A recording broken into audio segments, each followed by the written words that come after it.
Tuhanlah kekuatan kita. Dia gunung batu kita. Dia adalah benteng perisai kita. Haleluya.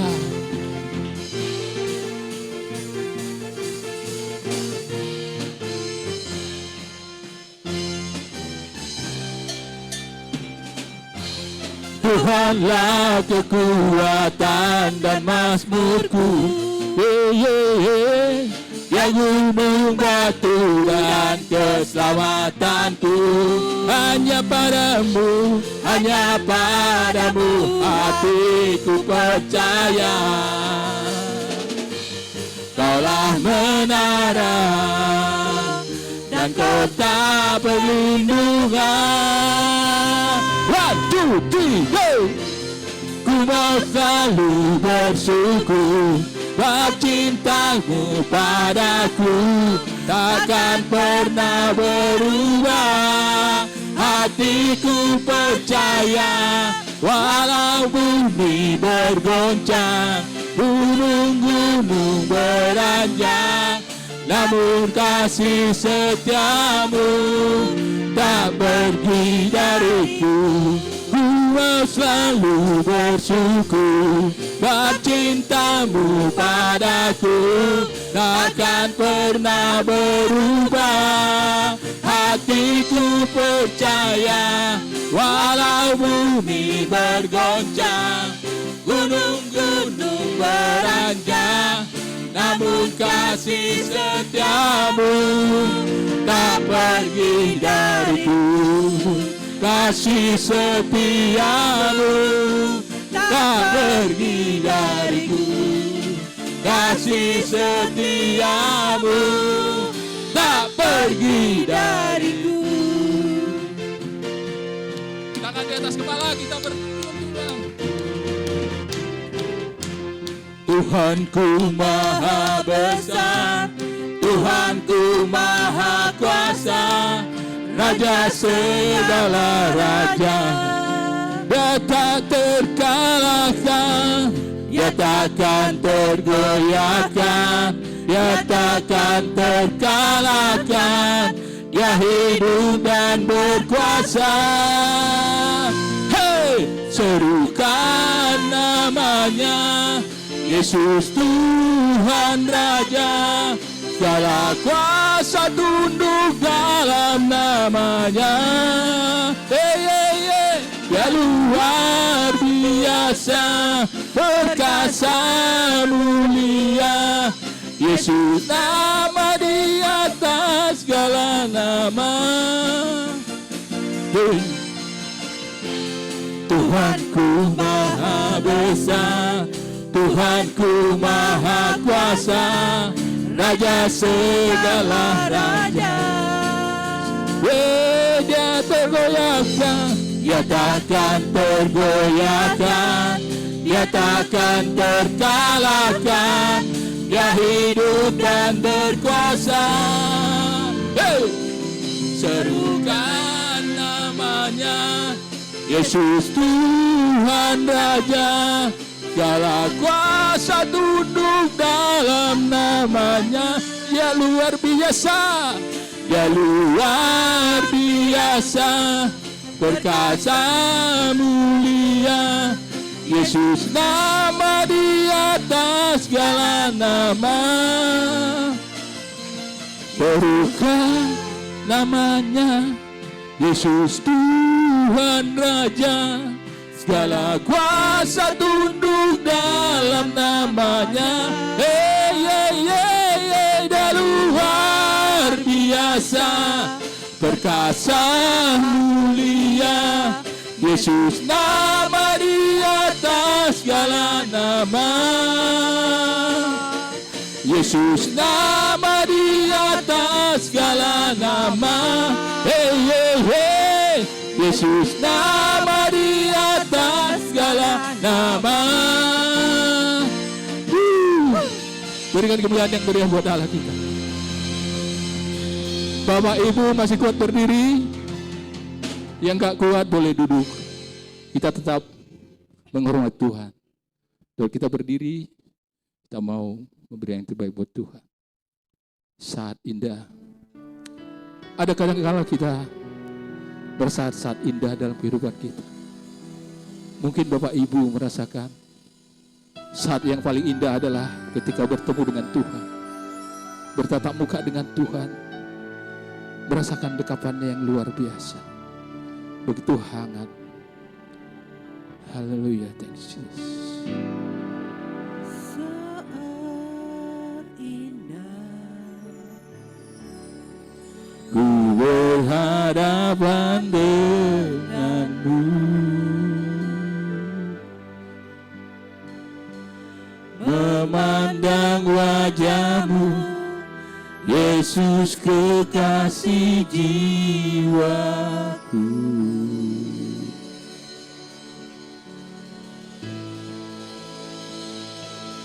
Bawa daku erat dalam pelukanmu,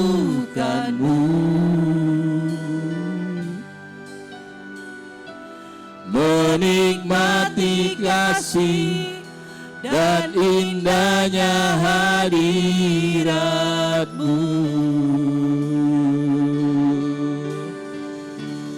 Hadiratmu Tuhan, ku rasakan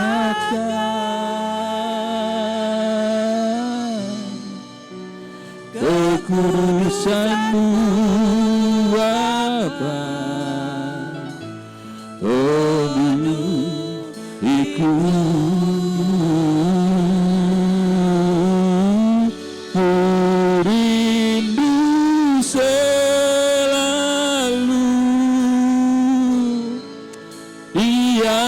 Dalam bait-Mu,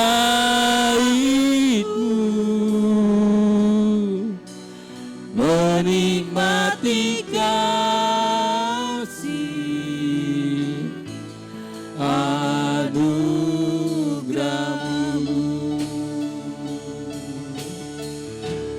Hadirat-Mu Tuhan, ku rasakan. Thanks Jesus. Kekudusan-Mu Bapa, penuhiku.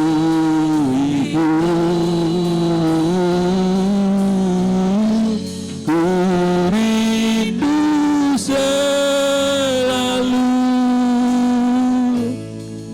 diam dalam bait-Mu, menikmati kasih anugerah-Mu,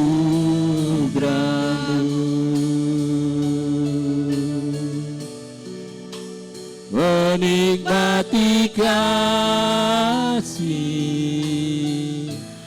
anugerah-Mu,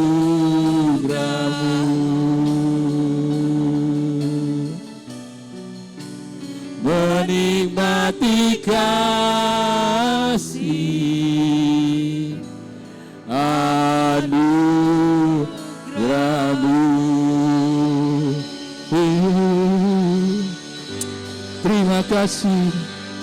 Terima kasih Tuhan buat kebaikan-Mu, buat kasih setia-Mu. Saat indah Tuhan, saat kami berhadapan dengan-Mu, menikmati hadirat-Mu. Haleluya, kami menyembah-Mu Tuhan, kami tinggikan Engkau, kami agungkan nama-Mu. Haleluya, terima kasih Tuhan buat pernikahan dengan Yesus, buat kebaikan-Mu, buat kasih setia-Mu.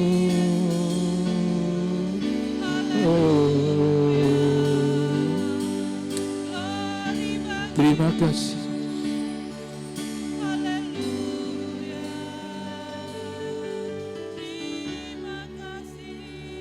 oleh kuasa darah-Mu Kau telah tebus dosaku, kekudusan-Mu melingkupiku, kasih-Mu mengalir memulihkan hidupku. Sungguh besar anugerah-Mu, telah Kau tebus dosaku. Ku menjadi ciptaan yang baru oleh kuasa darah-Mu, oleh kuasa darah-Mu Kau telah tebus dosaku, kekudusan-Mu melingkupiku, kasih-Mu mengalir memulihkan hidupku. Sungguh besar anugerah-Mu, telah Kau tebus hidupku. Ku menjadi ciptaan yang baru oleh kuasa darah-Mu. Ku menjadi ciptaan yang baru oleh kuasa darah-Mu. Ku menjadi ciptaan yang baru oleh kuasa darah-Mu.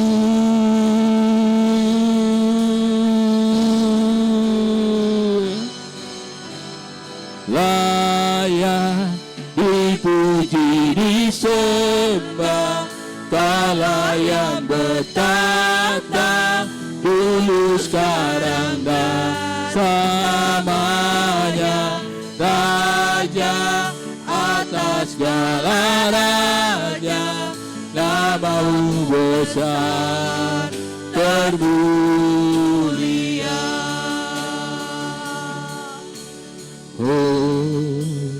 Hosana, Hosana, Hosana, Hosana, Hosana, Hosana,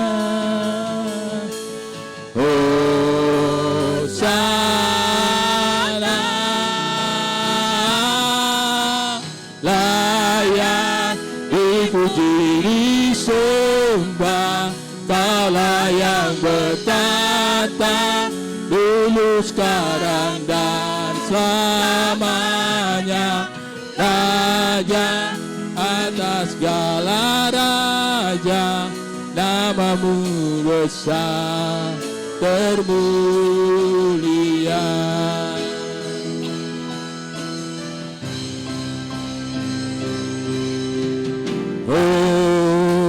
Hosana,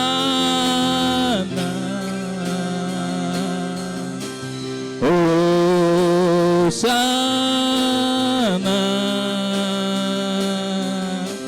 Hosana, Hosana, layak dipuji disembah, Kala yang bertata dulu sekarang dan selamanya, Raja atas segala. Kami undang tuh Bapak maju ke depan. Termulia nama-Mu besar termulia, namamu besar, termulia. Silakan duduk Bapak Ibu kasih lagi sekali.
Saat ini kami datang kepadamu Tuhan,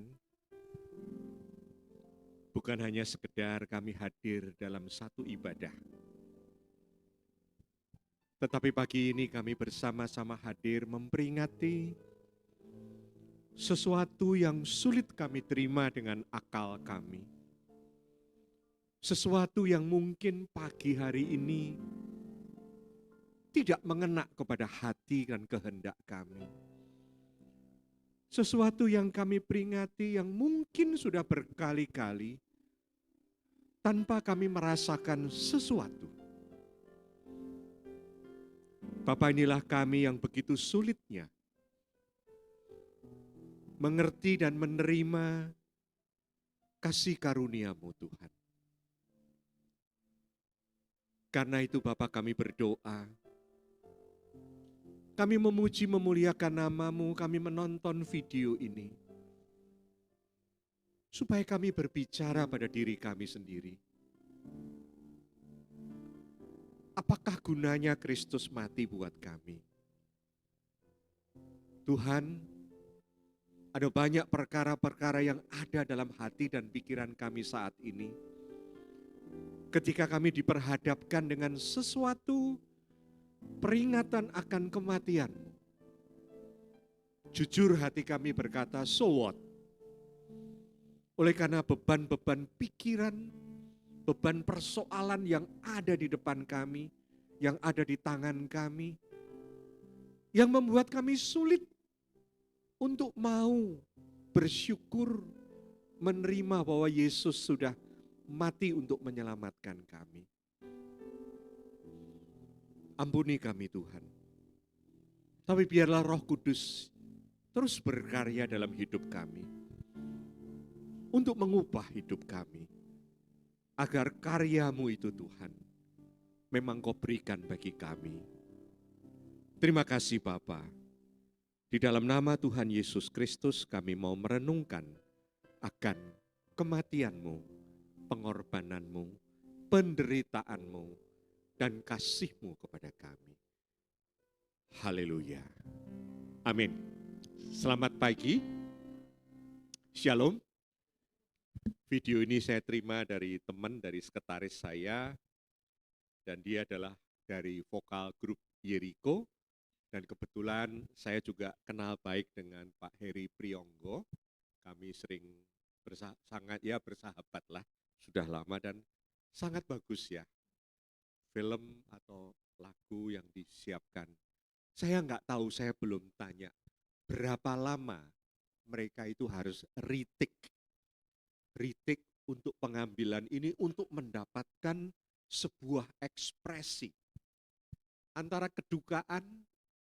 Siapa sih yang mereka sedihkan itu sebenarnya? Yang disedihkan itu apakah itu kematian Tuhan? Atau yang disedihkan itu sebenarnya pribadi kita. Dalam Injil Lukas 23 ya, nggak usah dibuka. Ketika Yesus sedang memikul kayu salib berjalan, itu banyak orang simpatisan yang mengikuti dia. Termasuk yang paling heboh adalah mak-mak. Ya, di mana-mana mak-mak itu pegang peranan ya. Heboh, mereka menangis melihat penderitaan yang dialami oleh Tuhan Yesus. Tapi Tuhan Yesus berpaling melihat mereka dan berkata, "Hai putri-putri Yerusalem, kamu jangan nangisi aku. Tangisilah dirimu sendiri." Sesuatu yang sulit ya, kita ini mengerti. Jujur, kita ketika hari ini bertemu untuk ibadah pun sangat sulit kita mengarahkan hati kepada apa yang sedang kita peringati. Kalau orang ulang tahun peringatannya seneng ya. Ya Tuhan sudah memberikan 1 tahun tambahan umur, ya potong kue, senang-senang itu bisa. Hatinya dengan apa yang dia lakukan satu. Tapi sekarang kalau kita memperingati Jumat Agung, apakah hati kita satu enggak dengan apa yang kita peringati? Jujur kita itu datang pada Tuhan mungkin pagi ini dengan berbagai persoalan yang itu menutup betul-betul hati kita untuk bisa mensyukuri, menangisi, apapun juga kepada apa yang Tuhan lakukan. Ya, Pak Heri datang minta saya, Pak Kris judulnya apa? Itu hari Selasa atau Rebo. Saya katakan, Her, udahlah nggak usah pakai judul. Saya sedang bergumul. Bagaimana sih bisa mengajak bersama-sama merefleksi tentang Jumat Agung pengorbanan Tuhan. Nggak gampang, Her. Kalau sekedar khotbah aku bisa ambil tema-tema yang sudah pernah saya lakukan atau buku yang sedang saya sudah baca, itu bisa membuat tema khotbah. Tapi rasanya ada sesuatu yang nggak bisa. Saya ini kemudian bergumul, apa sih sebenarnya Tuhan yang kita mau lakukan untuk Engkau. Ya, tadi pagi ketika bangun berdoa, saya ingat satu peristiwa yang mungkin pernah saya ceritakan di sini, saudara. Saya masih ingat tahun 2000-an itu masih ada apa itu Pak, berita-berita TV yang namanya patroli. Pernah dengar nggak? Patroli pernah dengar ya? Yang isinya ada orang pakai topeng gitu, kemudian ngomong kejahatan itu ya. Nah di patroli itu ada kisah di Pasar Senen sana, kecelakaan di mana seorang ibu mati tergilas, tertabrak oleh kereta api, dia itu tinggal di daerah situ. Gitu. Yang mengenaskan itu kantong mayat itu dibawa oleh petugas, di belakangnya difoto, di film itu seorang bapak menangis menggendong anaknya laki-laki yang masih kecil, balita lah mungkin. Di situ dikisahkan bahwa ternyata mengapa ibu itu mati, karena anaknya itu bermain-main di rel kereta api, ibunya itu agak lengah, bapaknya lengah atau gimana, kereta itu datang, orang menjerit. Ibunya itu kemudian lari, menerkam anak itu, tetapi ibunya jatuh di atas rel, anaknya terlempar keluar rel, kemudian ibu itu mati tergilas. Ya saudara bisa bayangkan tergilas kereta itu kayak apa. Ya, kok tergilas onde-onde kita ketawa ya, ini kereta. Gitu. Coba saudara bayangkan anak itu gimana. Kalau tahu gitu, sudah sadar. Dia sedih dan bersyukur itu jadi satu. Dia nggak bisa bayangkan, apa yang harus aku lakukan. Gitu. Seandainya ibunya dikasih kesempatan untuk hidup, mungkin ibunya kan ngomong, nak jadilah anak yang baik ya, anak yang pandai ya, karena ibu mati buat kamu. Mungkin anak itu akan hidupnya betul-betul berubah, benar-benar mendengar suaranya. Tetapi ketika kita ini ikut Tuhan, dan Tuhan mati buat kita untuk keselamatan, dan Tuhan minta supaya kita itu menjadi anaknya yang taat pada Dia, apakah kita itu lakukan sih? Saudara, mari, karena karya Tuhan ini tidak bisa diterima oleh akal hati manusia. Ya, mari kita buka merefleksi rohani.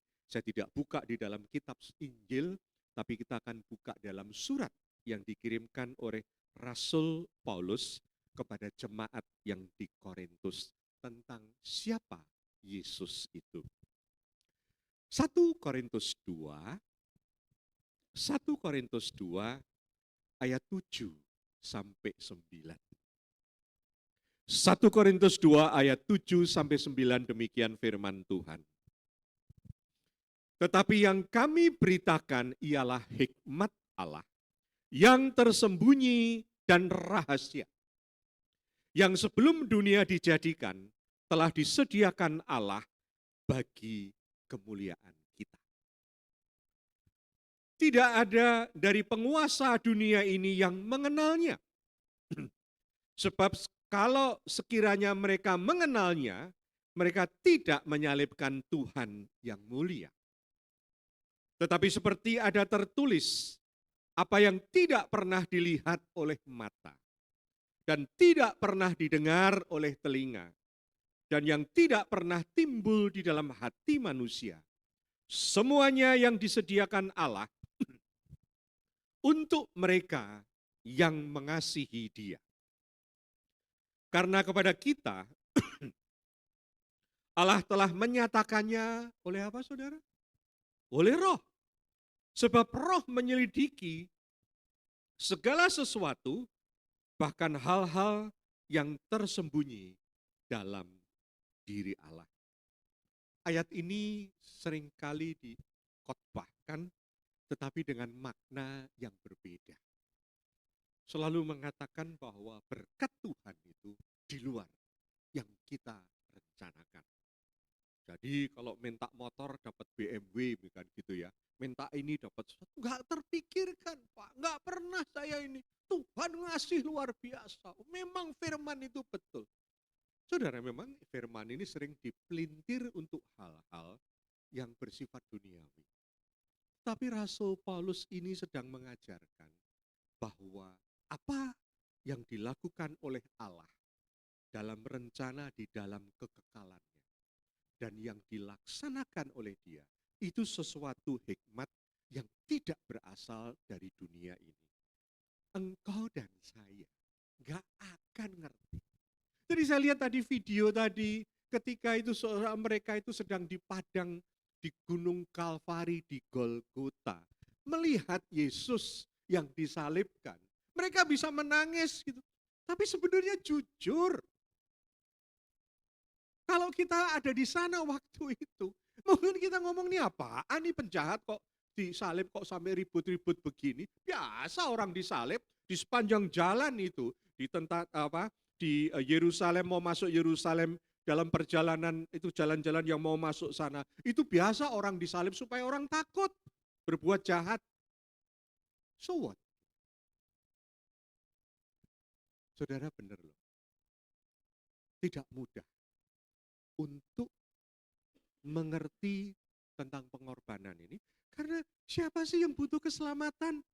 Jujur, ditanya yuk butuh selamat atau butuh rezeki? Orang bilang rezeki. Keselamatan itu nanti. Nanti kalau aku dapat rezeki kan aku bisa melayani Tuhan. Aku bisa ini, bisa itu. Kekuatan kita di mana? Di duit. Kalau duitnya nggak ada, baru kita bingung gitu. Saudara, tapi apakah kita itu betul-betul mengerti bahwa keselamatan itu disediakan oleh Allah bagi kita? Padahal kita nggak butuh. Yang kita butuhkan lain. Karena itu yang pertama saudara, mari kita mengingatkan bahwa keselamatan adalah semata-mata karya Allah untuk kemuliaan manusia. Jadi keselamatan itu bukan manusia yang mengusahakan. Bukan manusia yang menginginkan. Tetapi itu karya Allah. Diberikan kepada kita yang gak butuh. Diberikan kepada kita yang gak ngerti. Diberikan kita yang mungkin kita gak peduli.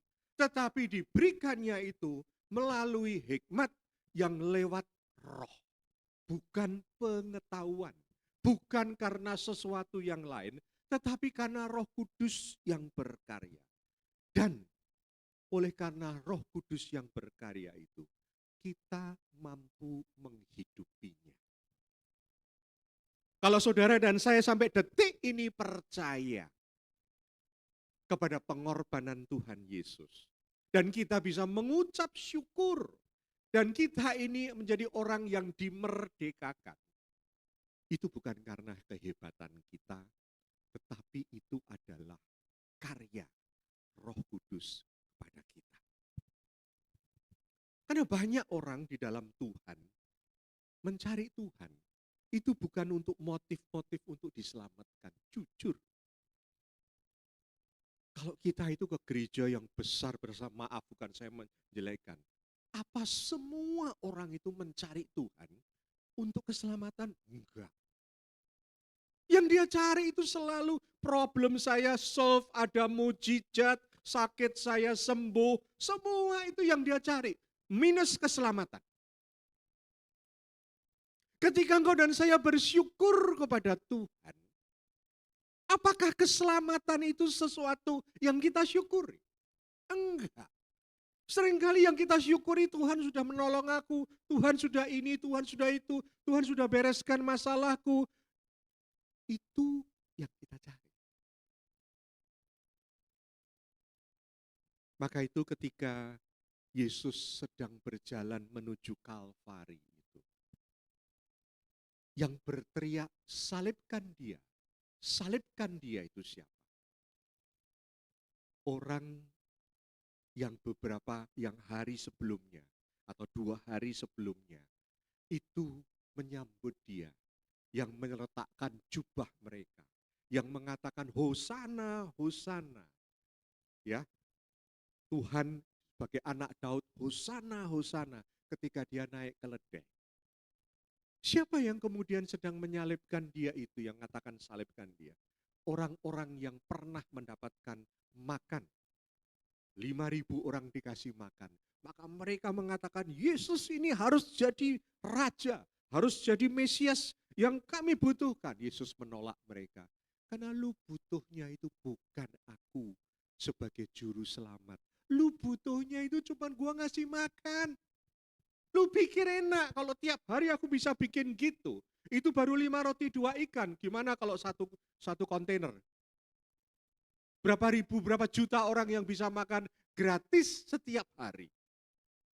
Ikan yang ada di Danau Galilea nggak akan habis. Cuman 5 roti dan 2 ikan aja bisa 5.000. Kalau 200 ikan sudah hitung sendiri berapa juta. Saudara, sulit sekali berhadapan dengan Tuhan ketika yang dia katakan karyaku yang terbesar, yang aku sediakan sebelum dunia dijadikan, di dalam kekekalan aku mempersiapkan, dan aku terus tekun berjalan untuk memastikan terjadinya penebusan oleh Yesus Kristus di atas kayu salib. Kita nggak nyambung. Oleh karena itu saudaraku sekalian, ini pertanyaan yang perlu kita refleksikan. Kita itu kepingin diselamatkan enggak sih? Kan? Oh iya dong Pak, betul saya kepingin diselamatkan. Karena apa? Saya ingin masuk surga. Mengapa kamu pengen masuk surga? Kenapa Pak mau masuk surga? Bu, jawabannya apa Emil? Kalau orang, ini bukan kamu loh ya, kamu pasti bisa. Orang masuk surga, pengen masuk surga karena apa? Loh, iya toh, Bulani. Kalau orang tuh pengen, semua orang ditanya pengen masuk surga, karena apa? Surga itu enak. Betul. Mengapa? Siapa yang bilang surga itu enak? Manusia. Mengapa kita pilih surga? Karena neraka itu enggak enak. Jadi selalu pilih, pengen masuk surga atau neraka? Surga dong. Mau? Mau masuk surga? Mau. Mau berkorban? Mau gitu. Apa yang harus saya lakukan? Siapa yang harus saya lakukan untuk masuk surga? Nah, itulah kemudian orang berusaha masuk surga.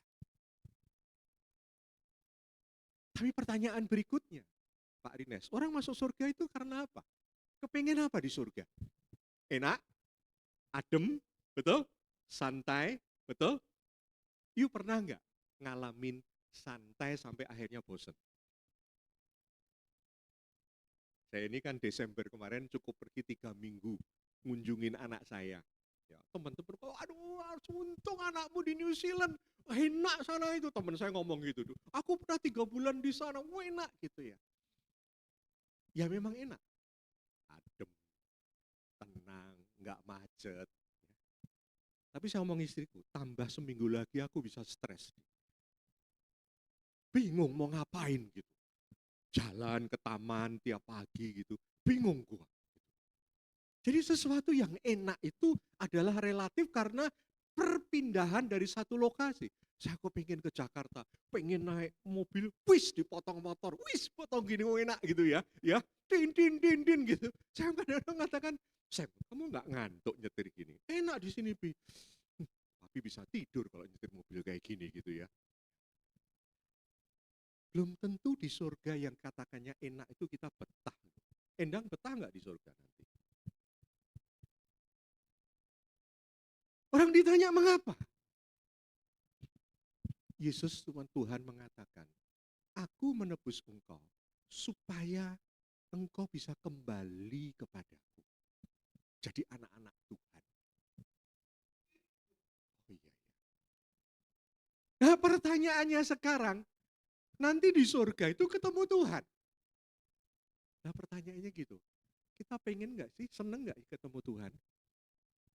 Loh bener loh, seneng nggak kita itu sekarang itu ketemu Tuhan dalam doa, kemudian ketemu Tuhan ketika baca Alkitab, ketemu Tuhan ketika memuji Tuhan, ketemu Tuhan di dalam mendengar firman. Kira-kira seneng nggak sih? Lawang banyak orang ke gereja aja bolong-bolong.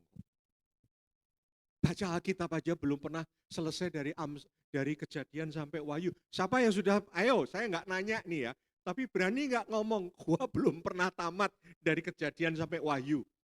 Ya, kalau Bu Hana saya percaya udah berapa kali itu, ya mungkin 7 kali ya Bu, 7-8 kali ya, saya mungkin 5-6 kali lah gitu. Tapi saya terus ulang, bosenin kadang-kadang bosenin, tapi itu interaksi saya dengan Tuhan, kepingin saya gitu. Kepingin nggak? Kalau dengar firman itu khotbah, kita kan sering nyari, waduh pendetanya siapa dulu? Ya, lucu nggak? Enak nggak? Gitu ya. Sehingga orang itu sekarang malas ke gereja, nonton aja video di rumah, dia tinggal pindah-pindah, nyari pendeta A, oh ini dikejar, ini pendeta kejar, kok ibadahnya gitu. Apa enak pendetanya gitu. Pikir, you cari pendetanya atau you cari firman?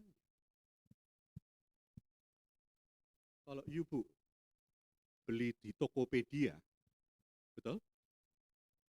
Atau bukan Tokopedia lah, kamu pesen apa itu namanya pizza, ya online itu ya pakai delivery gitu. Yang you harapkan pizzanya atau tukang ojeknya yang cakep? Temenku tuh orang bule ngomong, Kristono, you know, it's very fun, dia bilang. Apa funny? Dia bilang, apa? One day aku call untuk beli pizza. Karena di koran itu gambarnya cewek cakep, ketok pintu bawa pizza. Saya order.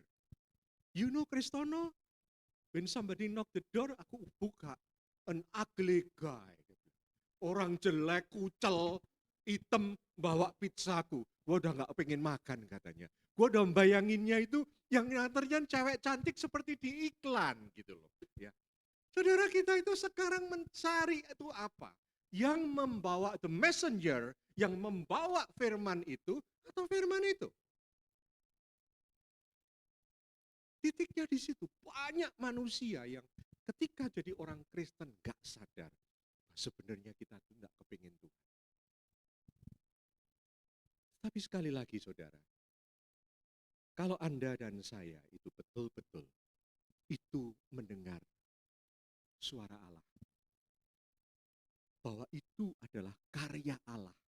Dan kita mau menyambutnya, mencoba membuka hati.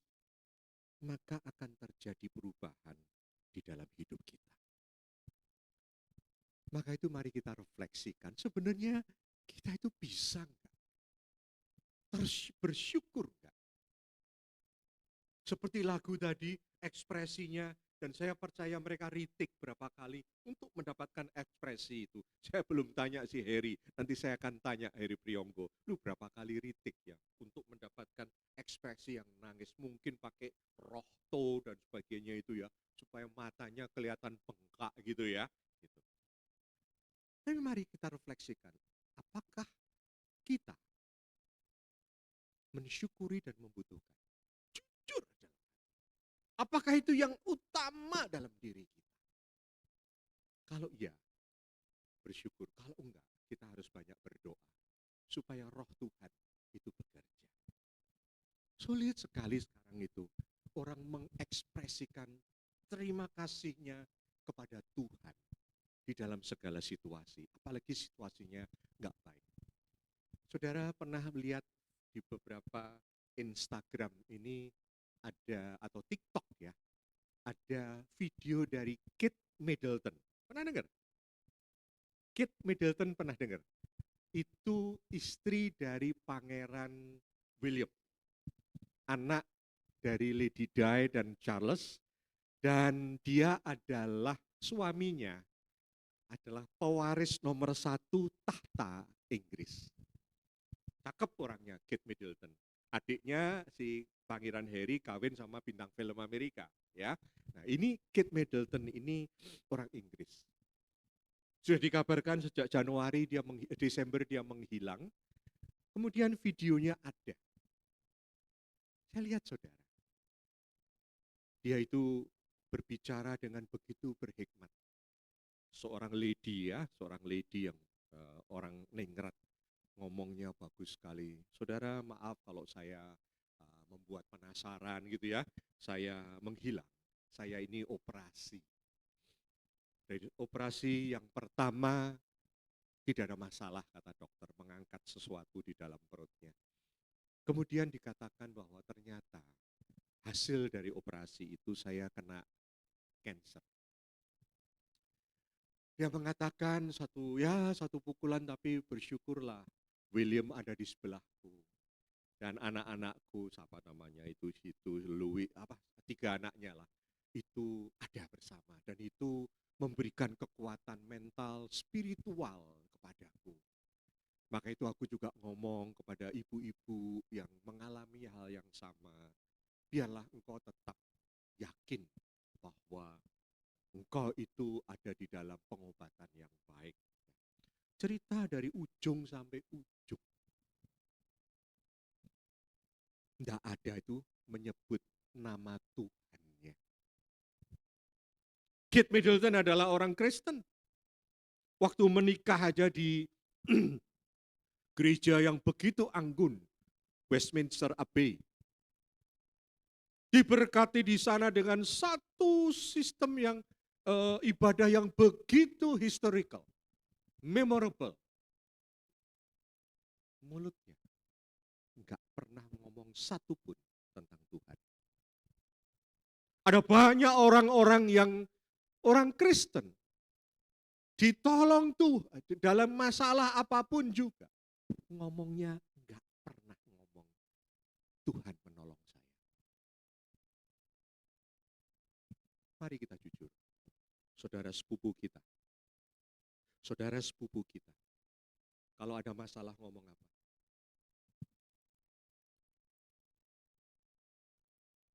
Dia tetap memuji Tuhannya. Alhamdulillah. Insya Allah. Semua kata-kata itu ada di dalam statement-statement mereka yang menyatakan keterkaitan mereka dengan Tuhan. Kita yang sudah menerima keselamatan, gak ada satupun keinginan, kerinduan ketika ngomong pada Tuhan. Coba mari kita bongkar diri kita. Gak ada kaitan dengan Tuhan. Padahal kita yang sudah diberi hak keselamatan itu, pasti kita akan menerima keselamatan kalau kita tekun. 2 hari yang lalu, hari Rabu, saya meeting dengan salah satu pimpinan sekolah Kristen yang sangat besar di Jakarta. Di Jakarta aja ada 7, belum lagi di Makassar, di Palembang, di mana-mana. Kita ngobrol. Saya ngomong tentang pendidikan, ya Pak. Gimana ya guru-guru kita ini sekolah Kristen kok lama-lama tekanannya besar. Saya bilang coba ke sekolah yang lain dengan beda agama, yang servernya beda. Mereka maju-maju loh. Iya. Wah, saya pernah meeting dengan departemen pendidikan, itu dikumpulkan dari Kristen, dikumpulkan dari Buddha, dikumpulkan dari Muslim, dikumpulkan yang Katolik. Ketika kami diminta untuk memberikan masukan kepada pemerintah tentang pengembangan sekolah, Pak, kami ini nggak ada apa-apanya dengan semangat sepupu kita. Luar biasa. Mereka semangat, mereka itu benar-benar militan, mereka itu benar-benar berani berkorban. Ada apa ya Pak? Ya saya katakan satu, yang sana masih cari surga, yang sini sudah punya surga. Jadi yang di sini adem-adem aja. Saudara, inilah orang Kristen. Kalau bukan Roh Kudus yang berkarya, maka semua yang kita peringati, semua yang kita akan makan nanti persekutuan dengan tubuh dan darahnya, sia-sia. Itu cuman kepingin kita supaya kita itu bagian, padahal hati kita enggak.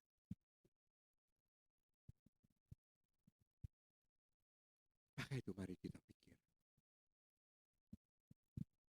Kate Middleton ini saya bandingkan dengan teman saya yang pernah saya katakan, seorang ibu, istri hamba Tuhan dari GKIM Bandung, yang baru setahun 2 tahun emeritus, dan suaminya itu Pak Gede Puji itu sedang mempersiapkan sebuah pelayanan di Bali, di desanya dia untuk penginjilan.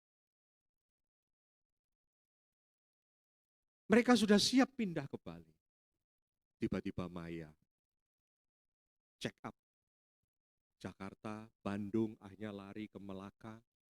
Ternyata di sana dia ketahuan, dia cancer stadium 4. Stadium 4. Terakhir. Tapi dia kemudian menuliskan, WA-nya itu bagus sekali. Saya bersyukur punya Tuhan yang baik. Wah, kaget. Saya diizinkan terdeteksi cancer saya. Walaupun sudah stadium 4. Tapi saya bersyukur saya dibawa ke Melaka. Di Jakarta dengan peralatan dokter gak bisa menentukan sakit saya. Tapi di sini malah bisa ditentukan dan mereka mengatakan, walaupun kau stadium 4, tapi kansermu belum sampai kepada organ-organ yang penting. Sehingga dia kemudian di kemo tanpa operasi. Saya bersyukur loh, Tuhan tuh nuntun sejauh ini. Saudara, siapa dari kita yang bisa tetap mensyukuri punya Tuhan seperti itu di tengah-tengah penderitaan? Memang sulit, saudara. Tetapi kalau itu karya Roh Kudus, kita bisa. Tetapi kalau itu bukan karya Roh Kudus, kita akan marah pada Tuhan, kita akan kecewa pada Tuhan, dan kita tidak pernah siap untuk dibawa Tuhan ke dalam sebuah perjalanan hidup yang berbeda, karena Tuhan katakan memuliakan kita. Dikatakan dalam firman itu bahwa semua yang tidak pernah ada di dalam dilihat oleh mata, yang tidak pernah didengar oleh telinga, dan yang gak pernah muncul di dalam pikiran kita, yaitu beyond our human reason. Itulah yang disediakan Allah bagi kita. Maka itu kita bukan hanya melihat salib sebagai dia yang korban. Tapi mari kita melihat apa yang dia lakukan ketika dia berkorban di atas kayu salib. Ini pun sangat berbeda dengan pikiran manusia. Kalau kita melihat ini sekedar ya saudara, kita refleksi. Apa yang terjadi dengan Tuhan? Menurut kitab Alkitab disusun itu, jam 1 malam, kemarin malam jam 1, itu Yesus ditangkap di Getsemani. Anda sudah tidur, Tuhan ditangkap di Getsemani. Ini ceritanya, saya belum tidur kemarin, karena saya merenungkan. Kemudian dibawa kemana? Dari Getsemani dibawa ke Anas, mertua dari Kayafas. Di situ mulai ditanya, ditampar. Dari situ, dari Anas dia dibawa ke imam besar Kayafas. Nah, kalau Anda ke Israel, itu ada rumah Kayafas itu, di bawahnya itu ada tengah ada sumur, di bawahnya itu ada penjara. Ya, ada penyiksaan di situ. Nah, Yesus itu dimasukkan sumur, kemudian ditarik ke atas lagi, ditampar, disiksa di sana untuk mengakui siapa dirinya. Dan dia mengatakan, akulah seperti yang kau katakan. Kau mengatakan bahwa kau anak Allah, seperti yang kau katakan itu aku. ditampar, diludahin. Dari Kayafas itu sampai jam 5 pagi, dianiaya. Kemudian dia dibawa ke sidang mahkamah agama, ketemu dengan orang-orang banyak, dan mereka menuduh dia dengan saksi-saksi palsu juga. Dari situ mereka mengatakan Yesus ini harus hukum mati. Yang berhak hukum mati adalah orang Romawi. Dibawa dia ke Pilatus. Pilatus ketemu. Istri Pilatus ngomong, you jangan macam-macam ya. Kemarin malam aku dapat mimpi yang mengerikan. Orang ini orang bukan sembarangan loh. Kamu jangan membuat sesuatu. Pilatus takut. Dia mengatakan orang ini gak ada salahnya. Gak ada masalahnya. Dia tidak pemberontak. Dia ngaku Allah, ya silakan, itu agamamu bukan agama saya. Dia cuci tangan. Dari Pilatus. Kemudian dia dibawa ke Herodes. Herodes juga tanya, siapakah engkau? Yesus nggak ngomong apa-apa. Herodes mengatakan, balikin lagi lah. Dari situ dibalikin ke Pilatus. Di situ Pilatus bingung. Orang-orang masih nuntut, salibkan dia, salibkan dia. Akhirnya Pilatus mengatakan, oke, kalau you mau, siksa dia. Dihajar di situ. Cambuk, dipasang mahkota duri. Pokoknya dihajar habis-habisan. Supaya apa? Supaya orang-orang Yahudi itu mengatakan sudah cukuplah. Dia sudah menderita. Enggak mereka. Tetap mereka mengatakan salibkan dia, salibkan dia. Di situ sampai jam 10. Jadi tadi jam 10 ini kan jam 10 lebih dah ya. Yesus dibawa ke Golgota dengan memikul salib. Dengan luka-luka yang luar biasa. Dan di situ orang-orang melihat, muridnya dari jauh melihat, orang-orang yang simpatisan melihat, orang biasa melihat, ada yang mentertawakan, ada yang menghina, ada yang menangisi, ada yang bingung ketakutan seperti para murid. Nah, saudara, saya tanya, ketika Yesus tergantung di antara tanah dan langit, kalau Anda melihat film aja, melihat jagoanmu, film lo ya, digebukin gitu, gemes nggak? Kadang-kadang pengen dicepetin supaya nantinya balesnya gimana gitu ya. Kok ya, kan saya sering kali ada potongan-potongan video di Instagram itu yang orang dipukulin gitu, anak muda kok nggak bales-bales gitu ya. Kita kadang-kadang majuin supaya lihat ketika dia gebukin balik gitu ya. Gemes kita, betul nggak? Ketika Yesus dibegitukan, murid-murid itu nggak terima. Kok Mesiasku sampai dihajar kayak gitu? Dan mereka kemudian lari dan mereka mengatakan dia mungkin bukan Mesias seperti yang dia beritakan. Orang-orang Yahudi mengatakan dia bukan Mesias. Maka itu bunuh dia. Tapi siapa yang kira-kira gak terima? Siapa kira-kira yang gak terima Yesus digantung, disiksa gitu? Pak Jeffrey?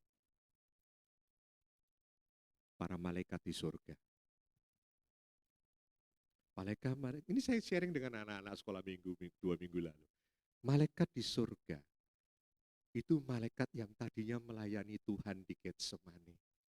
Malaikat yang juga datang ketika Yesus baru lahir ke dunia. Malaikat yang mengantar. Maka Yesus ngomong sama Petrus, Petrus sarungkan pedangmu. You pikir gue gak bisa memanggil pasukan malaikat di surga? Gue bisa menghabisi mereka semua. Tinggal tunggu perintah gue, dia datang, habis semua mereka. Tapi aku gak lakukan. Malaikat di surga menunggu perintah dari Tuhan. Cuman ngomong aja, turun kalian, tolong aku. Pasti mereka akan turun. Mungkin pedang tangannya sudah dipegang, gagang pedang. Pasukan itu menunggu perintah dari Yesus. Kok dia mau ya? Kok dia mau ya? Tiba-tiba Yesus ngomong dengan pelan-pelan. Bapa, ampunilah mereka. Karena mereka tidak tahu apa yang mereka perbuat. Saudara, saya bisa membayangkan orang-orang yang bersimpati dengan Yesus, termasuk para malaikat pun kaget. Ini beyond human reason. bahkan saya percaya di luar pikiran para malaikat. Sampai Tuhannya, anak Allahnya, menderita di atas kayu salib. Maka jangan heran kalau orang tidak percaya dan mentertawakan. Malaikat pun bingung. Tapi dari sini mari kita berpikir, saudara. Betapa dahsyatnya dosa ini. Sesuatu yang tidak pernah kita pikirkan.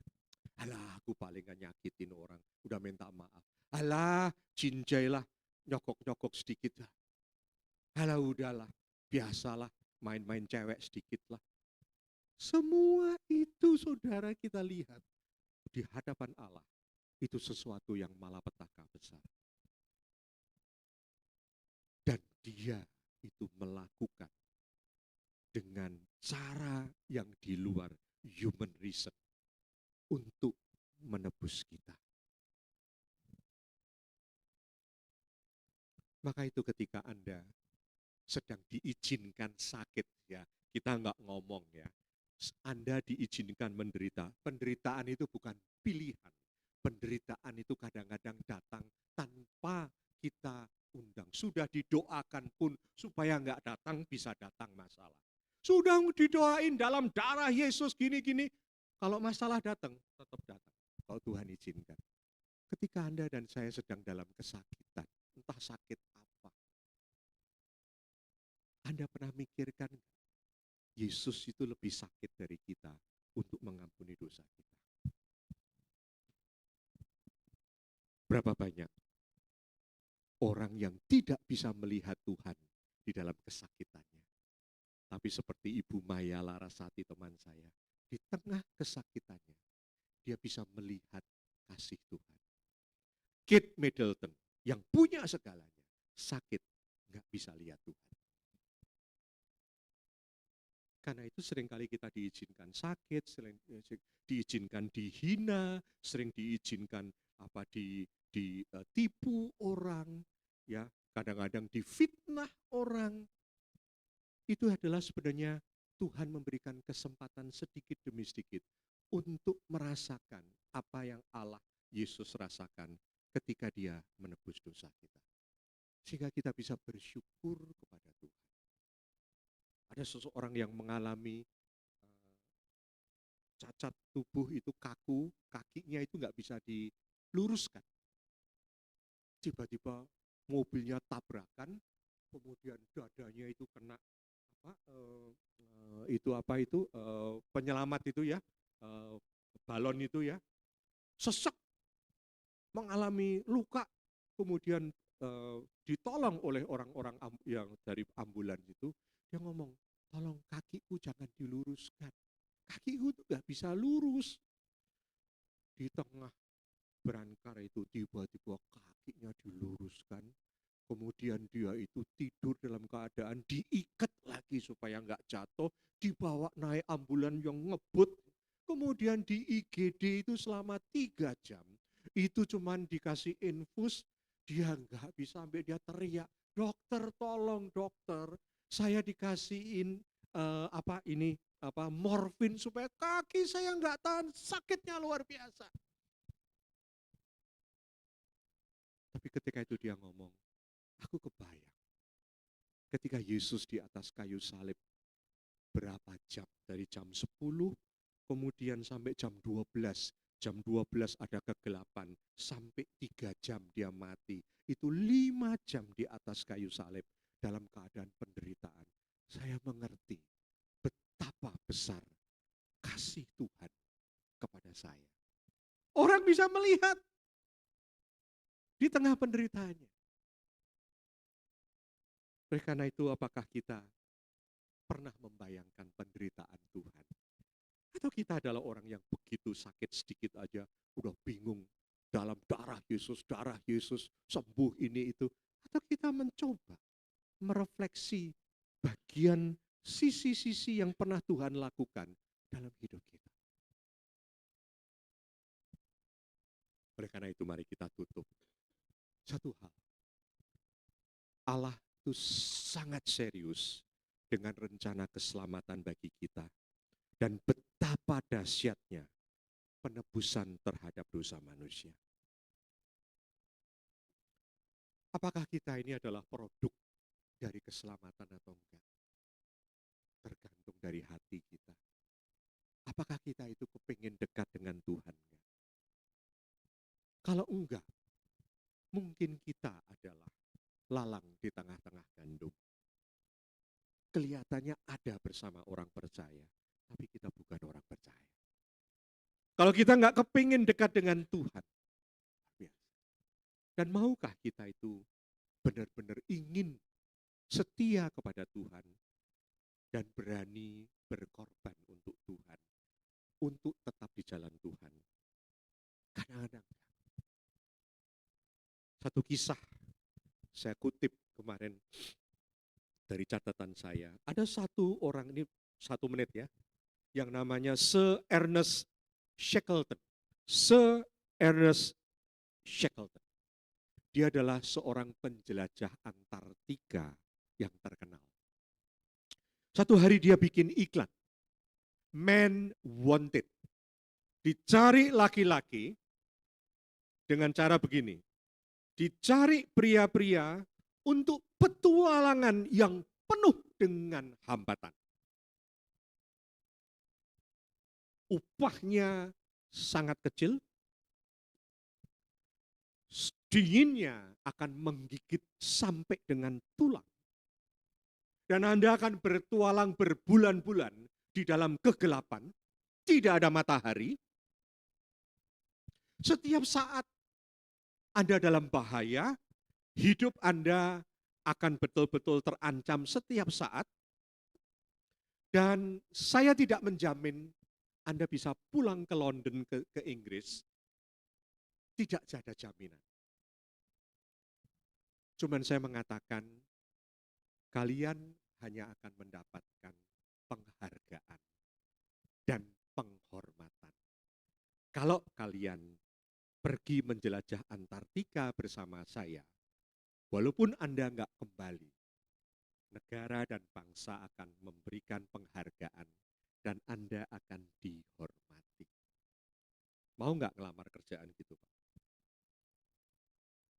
Yang ngelamar ribuan orang. Ribuan orang ngelamar untuk ikut ekspedisi Antartika yang penuh dengan bahaya dan tidak ada jaminan mereka akan hidup. Aneh ya? Karena apa? Mereka akan mendapatkan hanya penghargaan dan penghormatan dari negara, dari kerajaan, dan dari orang-orang. Coba dibalik. Siapa mau? Men wanted, men and women wanted. Kadang-kadang nggak diupah. Dihina orang. Panjang sabar, harus mengasihi. Dan mungkin Anda tidak diterima. Dan mungkin Anda juga nggak akan banyak menderita karena Anda tidak mau bergabung dengan kejahatan. Upahnya dalam kerajaan surga. Banyak yang mau ikut? Dikit. Inilah manusia.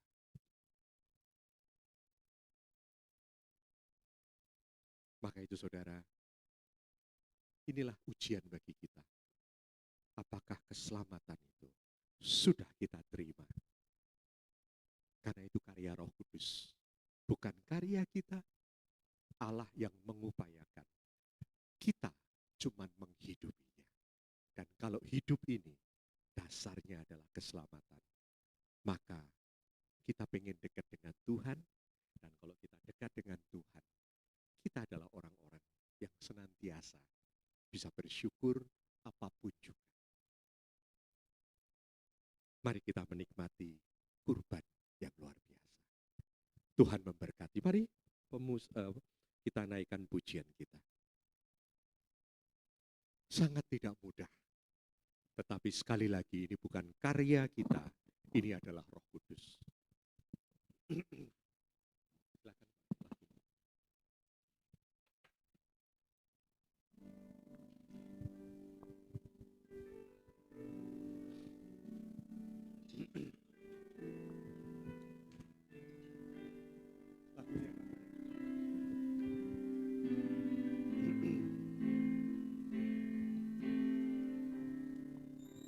telah mati dan tinggalkan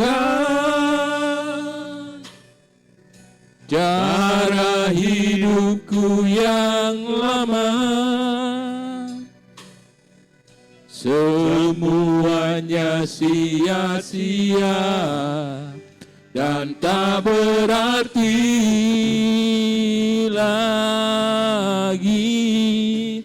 Hidup ini ku letakkan pada mezbah-Mu ya Tuhan. Jadilah padaku seperti yang Kau ingini. Kita boleh bangkit berdiri bersama-sama. Kita bangkit berdiri dan mohon pelayan-pelayan perjamuan Ku telah mati dan tinggalkan cara hidupku yang lama. Semuanya sia-sia dan tak berarti lagi. Hidup ini ku letakkan pada mezbah-Mu ya Tuhan.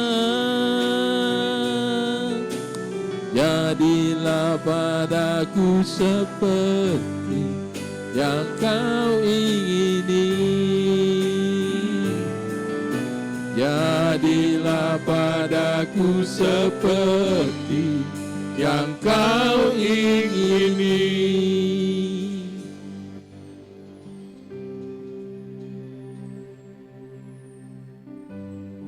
Bapa di surga, kami butuh pertolongan-Mu. Karena kami ingin menghayati karya terbesar-Mu Tuhan, yang sudah Engkau rencanakan dan laksanakan sebelum dunia ini ada. Di dalam kekekalan Engkau melaksanakannya. Hari ini kami memperingati pengorbanan Tuhan Yesus Kristus. Ampuni kami Tuhan. Seringkali kami hanya mengingat sebagai satu ibadah. Tetapi kami diingatkan oleh firman-Mu bahwa karya ini hanya bisa dinikmati oleh orang-orang yang sudah mengasihi Allah oleh karena karya Roh Kudus. Ampuni kami meskipun kami sudah menjadi percaya. Seringkali kami tidak bisa menghayati. Karena di dalam pikiran kami, di dalam hati kami ada kebencian. Kami tidak bisa mengampuni. Kami tidak bisa memaafkan.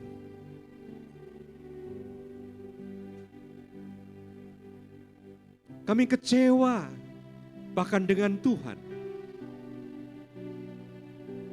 Bahkan di pikiran kami Tuhan, ada begitu banyak hal yang kami pikirkan selain daripada karya terbesar ini. Sehingga saat ini kami datang dengan setengah-setengah.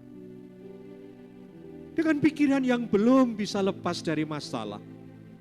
Dari kekhawatiran, dari kedengkian, dari penyesalan, dari nafsu Tuhan. Bapa di surga, kuduskan kami karena firman mengatakan barang siapa yang mengambil roti dan anggur ini dengan cara yang tidak layak, dia berdosa kepada tubuh dan darah Kristus. Tuhan ampuni kami. Dan biarlah kami benar-benar bisa menerima Tuhan. Karya keselamatan itu sebagai satu karya yang kami butuhkan. Yang terbesar dari Allah. kasih yang paling besar kami alami, biarlah kasih karena Kristus mati menebus dosa kami. Kami berdoa, kuduskan kami. Dan kami hamba-Mu berdoa bersama.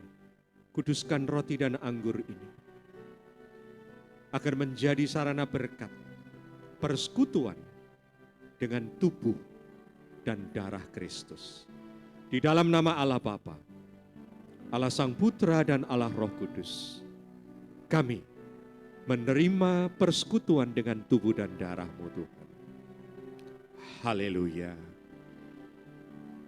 Amin. Silakan duduk, saudara. Bukan dengan barang fana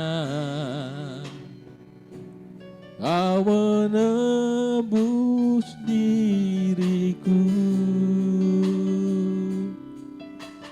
oleh segenap kasih dan pengorbananmu, ku telah mati dan tinggalkan cara hidupku yang lama. Semuanya sia-sia dan tak berarti lagi. Hidup ini ku letakkan pada mezbah-Mu ya Tuhan. Jadi mungkin Bapak Ibu yang menerima perjamuan boleh bangkit berdiri. Yang Kau ingini, ku telah mati dan tinggalkan cara hidupku yang lama. Semuanya sia-sia dan tak berarti lagi. Hidup ini ku letakkan pada mezbah-Mu ya Tuhan. Jadilah padaku seperti yang Kau ingini. Jadilah padaku seperti yang Kau ingini. Sekali lagi Tuhan Bapa, ampuni kami, hamba-Mu dan setiap jemaat-Mu. Tuntun kami dengan kekuatan yang datang daripada Roh Kudus-Mu, agar kami benar-benar menjadi satu kembali persekutuan yang mengingat akan kematian-Mu di dalam tubuh dan darah Yesus. Saudara, mari kita angkat roti ini dengan penuh hormat dan ucapan syukur. Kita melihat Dia tergantung di atas kayu salib dan penuh dengan penderitaan. Tubuhnya tercapik-capik. Tuhan, biarlah kami merasakan apa yang Kau rasakan itu, Tuhan. Biarlah kami melihat dan memiliki rasa yang seperti yang Kau rasakan itu, Tuhan. Betapa korban yang luar biasa. Dan ketika mereka sedang makan, Yesus mengambil roti, mengucap berkat, memecah-mecahkannya. Lalu memberikannya kepada murid-muridnya dan berkata, ambillah, makanlah. Inilah tubuhku. Di hari ini, tubuh Kristus tercapik-capik untuk kita. Bukankah yang kita pegang roti ini adalah persekutuan kita dengan tubuh Kristus? Mari kita makan dengan penuh rasa syukur.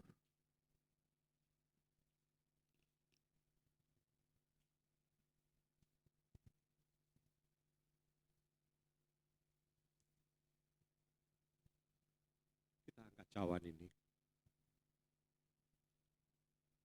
Sesudah itu dia mengambil cawan mengucap syukur, lalu memberikannya kepada mereka dan berkata, minumlah kamu semua dari cawan ini. Sebab inilah darahku, darah perjanjian yang ditumpahkan bagi banyak orang untuk pengampunan dosa. Bukankah anggur yang kita pegang adalah persekutuan kita dengan darah Yesus yang tercurah bagi pengampunan dosa kita? Mari kita minum dengan penuh ucapan syukur.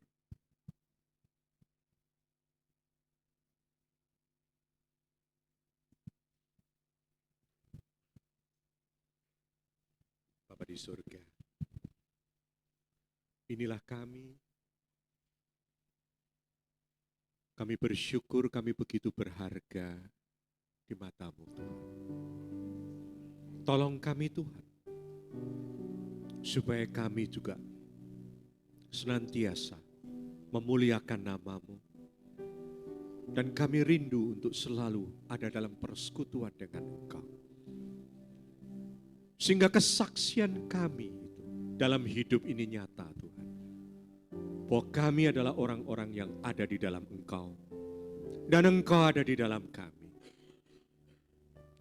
Terima kasih Bapa. Kau memberkati setiap kami jemaat-Mu. Setiap kami pelayan-pelayan-Mu.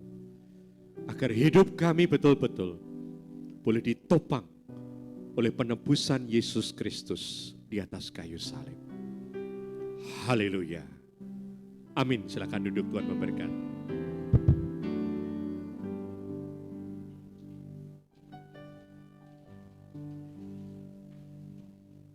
Puji nama Tuhan. Terima kasih buat Pak Kristono untuk pelayanannya yang menguatkan kita. Dan kita juga sudah menerima perjamuan asa yang kudus. Kiranya boleh memaknai masing-masing kematian Yesus buat kita pribadi masing-masing. Lalu mungkin sebelum kita memberikan persembahan ada pengumuman? Tidak ada. Hari Minggu Paskah kebangkitan Tuhan Yesus. Baik, Bapak Ibu kasih Yesus Kristus, sebelum kita memberikan persembahan, kita tundukkan kepala kita berdoa. Bapak di sorga, Bapak yang baik, sungguh baik, teramat baik. Kau masih melindungi, menjagai kami, memberkati kami hingga siang hari ini. Kau memberikan kami sukacita selalu, Tuhan. Pada kesempatan yang indah, kami akan mengembalikan sebagian apa yang telah Tuhan beri kepada kami yang terbaik. Ajar kami untuk memberi dengan ikhlas, tulus, berkati tangan-tangan yang terulur, jadikan Tuhan persembahan kami untuk memajukan kerajaan-Mu di tempat ini. Di dalam nama Yesus Kristus, kami siap memberi. Haleluya. Amin.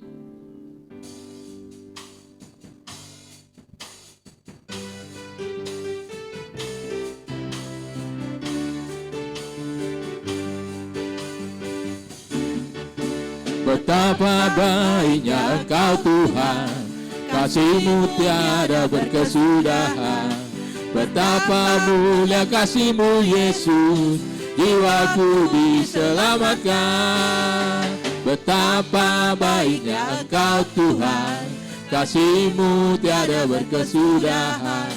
Betapa mulia kasih-Mu Yesus. Mari kita bangkit berdiri bersama-sama. Diselamatkan.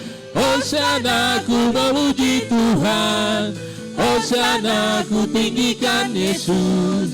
Hosana, Hosana, Hosana, Hosana. Hosana ku memuji Tuhan, Hosana ku tinggikan Yesus. Hosana, Hosana, Hosana. Hosana, Hosana. Mari kita sehati berdoa.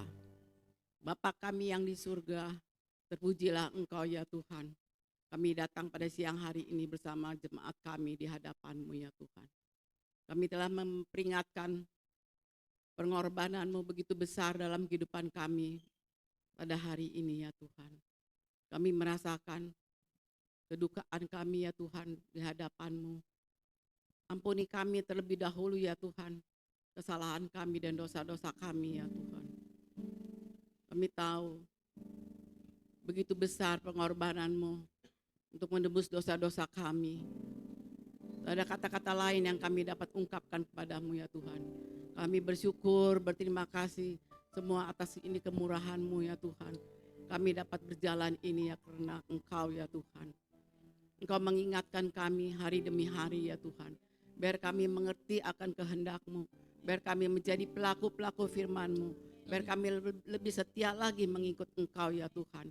Biar Engkau juga firman-Mu telah tertanam di hati dan pikiran kami. Biar kami menjadi pelaku-pelaku firman-Mu. Terima kasih ya Tuhan, terima kasih Roh Kudus, terima kasih. Apapun dalam pergumulan kami sebagai anak-anak-Mu ya Tuhan, di masa mendatang ini ya Tuhan. Tidak luput dari apapun, segala penyakit, apapun kesusahan, apapun penderitaan mereka ya Tuhan. Engkau telah menanggung kami di kayu salib ya Tuhan. Engkau selalu menguduskan kami, Engkau melayakkan kami ya Tuhan. Tuhan begitu baik, begitu mulia, begitu agung, begitu setia kepada kami ya Tuhan. Ada kalanya kami kurang setia kepadamu ya Tuhan. Engkau banyak mengampuni kami hari demi hari ya Tuhan. Tidak putus-putusnya kami mengucap syukur. Kami sehati juga berdoa untuk Pak Kris yang menyampaikan firman-Mu ya Tuhan. Tuhan pakai hamba-Mu ini, di mana hamba-Mu ini memberitakan firman-Mu. Tuhan urapi mereka ya Tuhan. Beri kuasa yang datang dari Engkau, biar banyak jiwa-jiwa yang dimenangkan. Kau beri kesehatan yang sempurna pada dia juga ya Tuhan. Pada keluarganya, pada anak mantunya juga ya Tuhan. Selalu Tuhan dalam pelindungan-Mu ya Bapa.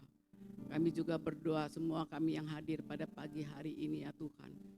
Tidak ada yang terkecuali apapun ya Tuhan. Dan termasuk juga para pelayan-pelayan-Mu, para WL Singer semua ya Tuhan. Tuhan penuh-penuhkan hikmat pada mereka.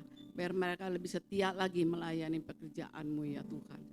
Kau pakai mereka semua untuk membesarkan nama-Mu, untuk meninggikan nama-Mu ya Tuhan. Terima kasih ya Tuhan, terima kasih. Kami juga berdoa untuk anak-anak yang masih kecil ini dalam sekolah minggu ini ya Tuhan. Engkau yang mendidik mereka, Engkau urapi mereka juga ya, biar mereka mengerti semua dari masa kecil ini. Mereka dapat mengerti akan firman-Mu semua ya Tuhan. Tuhan pelihara anak-anak ini ya Tuhan, maupun di sekolah maupun di mana mereka berada. Tuhan jagai, Tuhan lindungi ya Tuhan. Dan sebentar kami juga kalau dijamu makan, Tuhan kuduskan makanan yang telah tersedia. Kau berkati tangan-tangan yang menyiapkan semua ya Tuhan. Biar untuk kekuatan kami, untuk kemuliaan-Mu ya Bapa.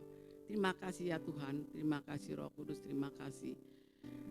Sebentar kalau kami juga usai dari tempat sini, kemanapun kami berangkat, apapun yang kami kerjakan, dimanapun kami berada, Tuhan selalu menyertai, melindungi, menjagai kami, memagari kami dengan pasukan malaikat-Mu. Engkau antarkan kami di rumah, dalam keluarga yang masing-masing, tidak kekurangan satu apapun ya Tuhan. Terima kasih Roh Kudus, terima kasih. Engkau telah melawat kami begitu baik, begitu indah dalam kehidupan kami. Engkau jamah kami semua yang hadir, Engkau berkati ya Tuhan semua. Apapun segala penyakit Tuhan jamah semua ya Tuhan. Yang telah jauh Tuhan tarikan kembali. Yang tidak hadir pada pagi hari ini juga, Tuhan di mana mereka berada, apapun pergumulan mereka, Tuhan yang mengetahui semua ya Tuhan. Tuhan yang menilik hati kami masing-masing ya Tuhan. Yang terpenting kami mau memuliakan Engkau, kami mau lebih setia lagi mengikut Engkau. Biar firman-Mu itu sebagai pelita bagi kaki kami, terang bagi jalan kami ya Tuhan. Inilah doa kami ya Tuhan, Engkau dengar seluruh doa kami pada siang hari ini.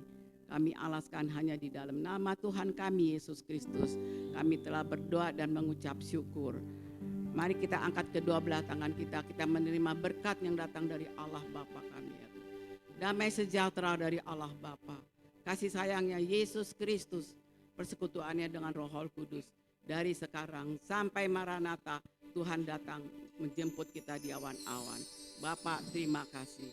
Segala puji, hormat, syukur, kepadamu, Allah Bapa, Allah Anak, Allah Roh Kudus. Haleluya,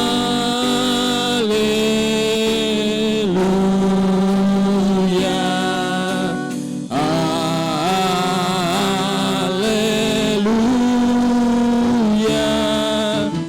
haleluya.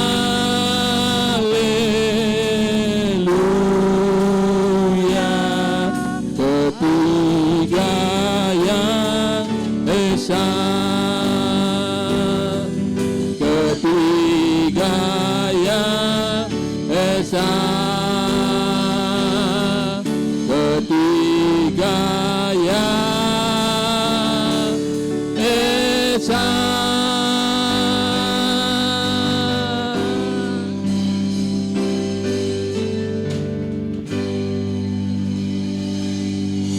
Selamat hari. Selamat siang, selamat Jumat Agung buat kita semua.